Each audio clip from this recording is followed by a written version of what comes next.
नमस्कार दोस्तों,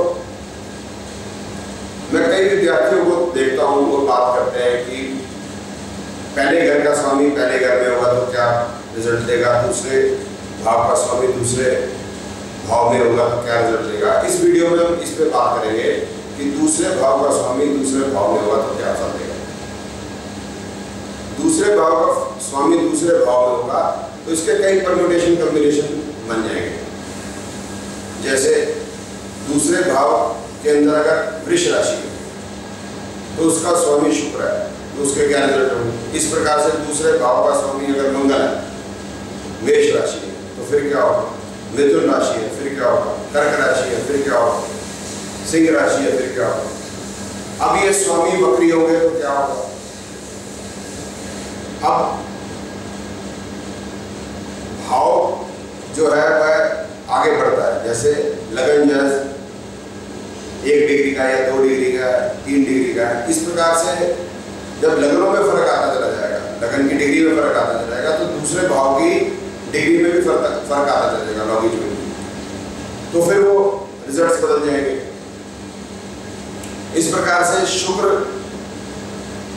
जो दूसरे भाव में होगा तो विभिन्न नक्षत्रों में होगा। आप जानते हैं कि अगर वृष राशि है तो वृष राशि में 2.25 नक्षत्र हैं, हर राशि में 2.25 नक्षत्र हैं, तो किन नक्षत्रों में होगा तो फिर उसके फल बदल जाएंगे। इस प्रकार से विभिन्न वर्षों के अंदर शुक्र या बाकी ग्रह जब दूसरे भाव में आएंगे तो वह उसी समय पर नहीं आएंगे जब वो पहले आए हो। सूर्य का तो निर्धारित है कि जिस राशि में एक साल रहता है तकरीबन उसी राशि में तकरीबन उसी डिग्री में दूसरे, लेकिन बाकी ग्रहों में ये नहीं है तो उसका रिजल्ट बदल जाएगा। इसी प्रकार से अगर बच्चे का जन्म दिल्ली में हुआ है, मुंबई में हुआ है तो फर्क हो सकता है, ऑस्ट्रेलिया मेलबोर्न में हुआ, लंदन में हुआ तो फर्क हो सकता है, तो कई प्रकार के फर्क हो सकते हैं। इस समय पे इस वीडियो के अंदर मैं ये बताना चाहूँगा आपको कि अगर लगन जो है मेष है, दूसरे भाव में वृष राशि है, शुक्र अगर दूसरे भाव में है तो उसका क्या फल होगा। और शुक्र को हम दिखाएंगे कि एक किसी वर्ष में उसके क्या फल है, दूसरे में उसके क्या फल हो जाएंगे, जबकि डिग्री पहली वही रहेगी। इस चीज को हम बहुत आसानी से समझ सकते हैं नाड़ी ज्योतिष के द्वारा। और अब इस बात पर मैं आगे बात करता हूँ और आपको ये समझाता हूँ। अभी आप देख रहे हैं आपके सामने एक जन्म कुंडली है, तो उदाहरण के तौर पर अगर समझाते हैं बात को अच्छी तरह समझ में आती है तो हम इस समय पे जन्म कुंडलियाँ लेंगे विभिन्न वर्षों की, और लगन का डिग्री भी वही रहेगी और शुक्र की डिग्री भी वही रहेगी, लेकिन उसके रिजल्ट्स एक रहेंगे या नहीं ये हम देख लेंगे। अभी आपके सामने एक जन्म कुंडली है 17 मई 1954 4:36 चंडीगढ़ की। अब इस 17 मई 1954 की जन्म पत्री हम देखते हैं, ये देखिए आपके सामने।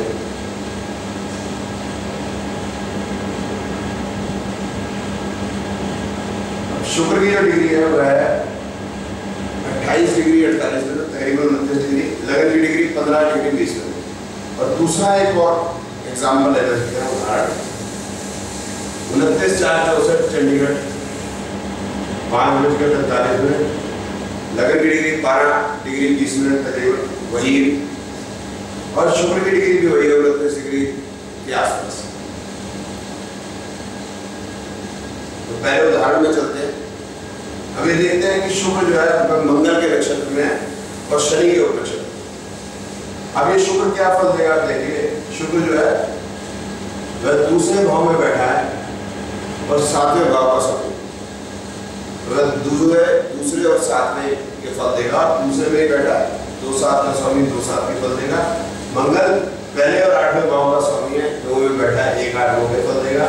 शनि 6ठे भाव का में बैठा है और 10वें और 11वें भाव का स्वामी है, तो 6, 10, 11 के फल देगा। शुक्र मंगल के नक्षत्र में है और शनि के नक्षत्र में है। अब इसके फल जैसे नाड़ी ज्योतिष के द्वारा होते हैं कि उपनक्षत्र नक्षत्र से बनी है, नक्षत्र ग्रह से बनी है, तो शुक्र के अंदर क्या फल होंगे, 2/7 1, 8, 9, 6, 10, 11। अब ये 1, 6, 8 है तो इसका मतलब हेल्थ प्रॉब्लम्स, स्वास्थ्य में गड़बड़ी। 10, 11 है तो इसका मतलब काम धंधे के लिए अच्छा होगा, लेकिन 8वां भाव थोड़ा उसमें परेशानी पैदा करेगा। 1, 6, 10 है तो ये डाइवोर्स को भी बताता है।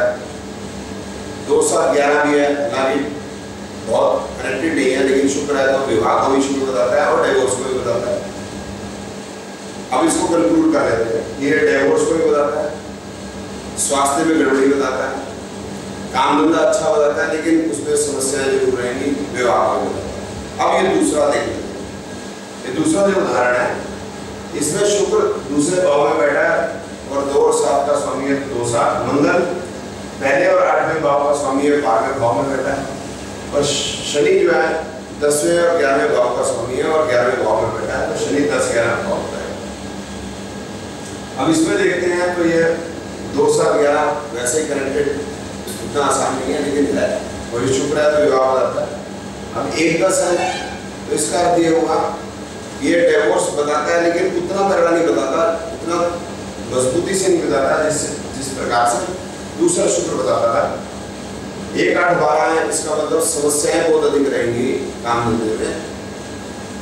1, 8, 12 तो इसमें हेल्थ ज्यादा खराब रहेगी। अब वापिस पहला उदाहरण देख लेते हैं तो हम कंपेयर कर पाएंगे दोनों को। देखिए आप इसमें 1, 8, 9, 6, 10, 11, तो इसमें 1, 8, 12, 10 11।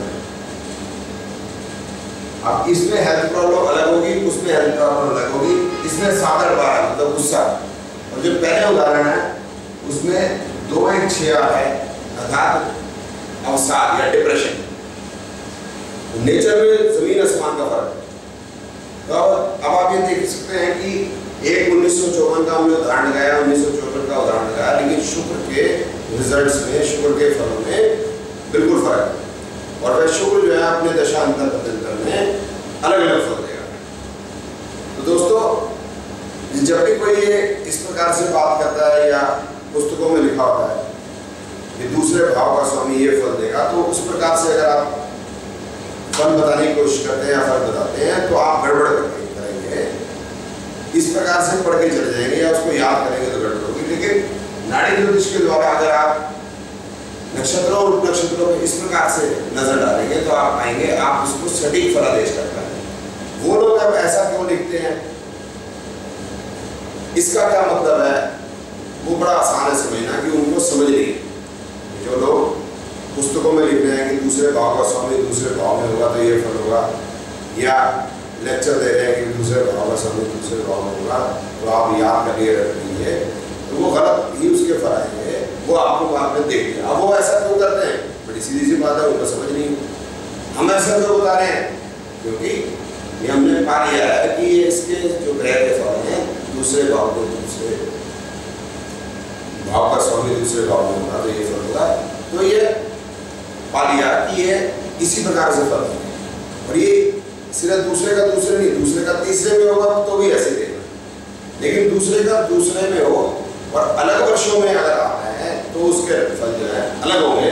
अब ये 1964 1954 का आपने एग्जाम्पल दिया, इस प्रकार से आप 1953 देखेंगे तो उसका अलग रिजल्ट आएगा, 1965 देखेंगे उसका अलग रिजल्ट आएगा, क्योंकि शुक्र का जो रिजल्ट है वह उसके नक्षत्र और नक्षत्रों पे असर डालेगा पे आधारित है। और क्योंकि नक्षत्र और नक्षत्रों के स्वामी वे अलग अलग भाव में चले जाएंगे अलग अलग वर्षों में, इसलिए धन्यवाद।